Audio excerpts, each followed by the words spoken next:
समुद्र के रास्ते कुछ नाविकों ने कदम रखा, जिसके बाद मानो हमारे देश भारत की तकदीर ही बदल गई और इसकी कहानी कुछ अलग ढंग से ही लिखी जाने लगी। दोस्तों, ये वो दिन था जब यूरोपियन समुद्री नाविक एवं खोजकर्ता वास्को डी गामा ने भारत की खोज की थी। अब बहुत से लोग सोच रहे होंगे कि भारत का इतिहास तो हजारों साल पुराना है। सदियों से यहाँ पर जनपद, मौर्य साम्राज्य, गुप्ता साम्राज्य और दिल्ली सल्तनत के आदि राजाओं ने यहाँ पर राज किया था। तो फिर कोई कैसे भारत की खोज 1498 ईस्वी में कर सकता है? तो दोस्तों, आपको बता दें, भारत में सदियों से जितने भी आक्रमणकारी जैसे सिकंदर, मंगोल आदि आते थे, तो वह हमेशा भारत को पश्चिमी एशिया से जोड़ने वाले मशहूर रास्ते खैबर दर्रा से होकर आते थे। लेकिन 17 मई 1498 को वास्को डी गामा ने समुद्र के रास्ते यूरोप से भारत के केरल राज्य के कालीकट तक पहुंचकर एक समुद्री रास्ता ढूंढ निकाला था, जिसे ही वास्तव में भारत की खोज माना जाता है।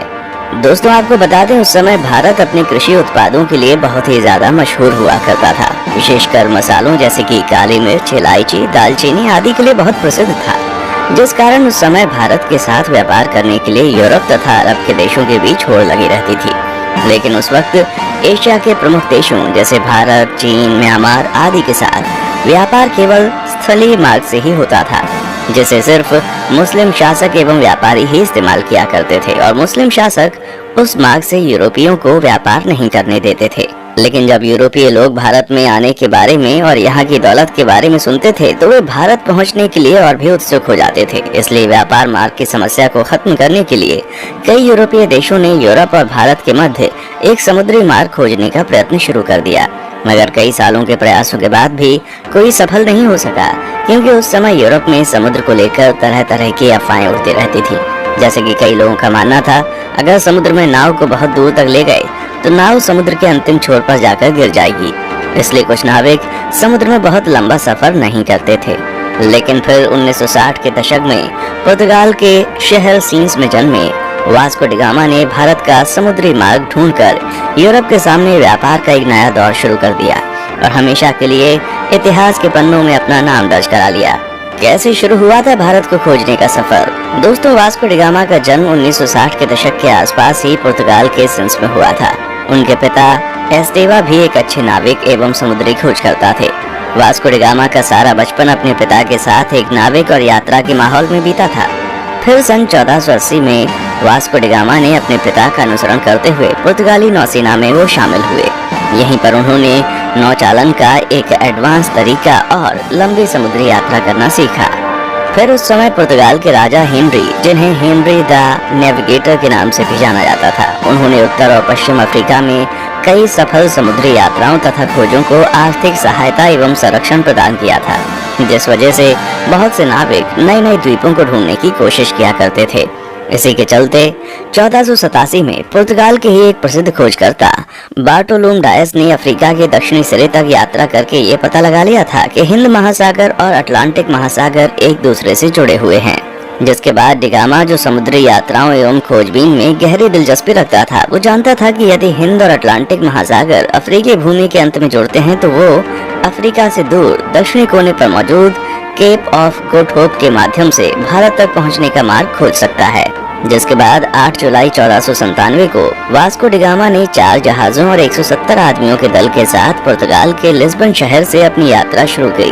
वो खुद 200 टन वजनी सेंट गैब्रियल नामक जहाज में सवार हुआ और अपने छोटे भाई पाउलो को सेंट राफेल नामक जहाज का नेतृत्व सौंप दिया। फिर कुछ दिनों के बाद उनका जहाजी बेड़ा इस समय के मोरक्को देश के निकट स्थित कैनरी द्वीप से गुजरते हुए केप वर्दे द्वीप समूह पहुंचा और वहीं 3 अगस्त तक रुका रहा। आपको बता दें, वे लोग जहाज पर अपने साथ पत्थरों के स्तंभ लेकर आया करते थे, जिसे वे लोग अपने मार्ग को चिन्हित करने के लिए विभिन्न महत्वपूर्ण पड़ावों पर स्थापित कर दिया करते थे, जिससे कि उन्हें वापसी का रास्ता मालूम हो सके।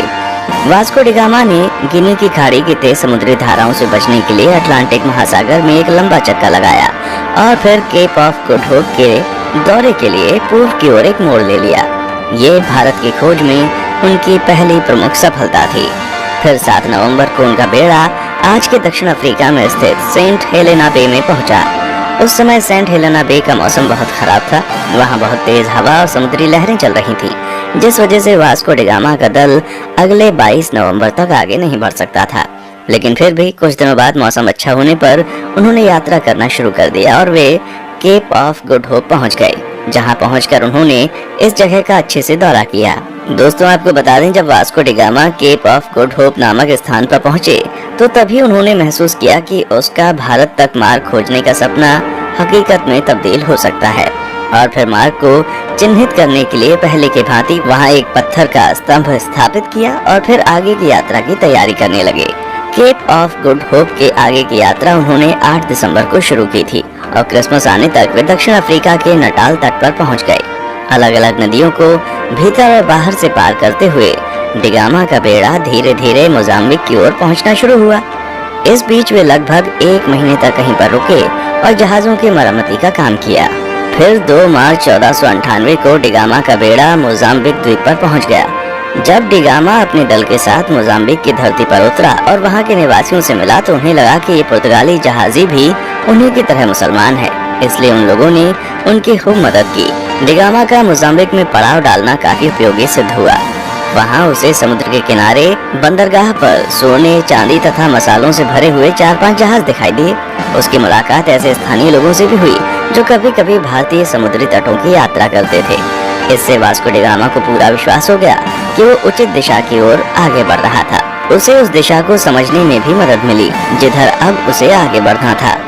फिर 7 अप्रैल 1498 को उनका बेड़ा मोम्बासा में प्रवेश कर गया तथा यात्रा के एक और महत्वपूर्ण ठहराव मोम्बासा के ही मालिंदी में लंगर डाल दिया।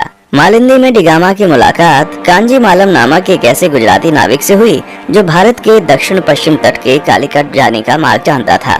उस गुजराती नाविक के महत्व को देखते हुए डी गामा ने उसे भी मार्गदर्शक के रूप में अपने बेड़े में ले लिया और फिर अगले 20 दिन तक लगातार हिंद महासागर में चलने के बाद डी गामा को धीरे धीरे भारत के घाट और पहाड़ दिखने लगे। फिर 17 मई 1498 को वो भारत के दक्षिण पश्चिम में स्थित कालीकट के बंदरगाह पर जा पहुंचा।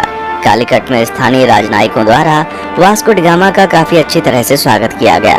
वो यहाँ लगभग अगले 3 महीने तक रहा और भारत के बारे में बहुत सारी महत्वपूर्ण जानकारियाँ इकट्ठा करता रहा।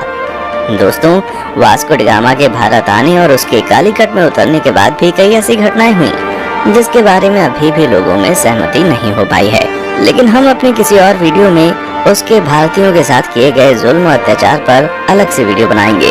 इस वीडियो में हम सिर्फ उसकी यात्रा पर वीडियो बना रहे हैं। दोस्तों यहाँ 3 महीने रहने के बाद वास्को डी गामा 2 साल से अधिक समय की यात्रा करते हुए 18 सितंबर को पुनः लिस्बन लौट आया। इस दौरान उसने लगभग 38,600 किलोमीटर की यात्रा की थी।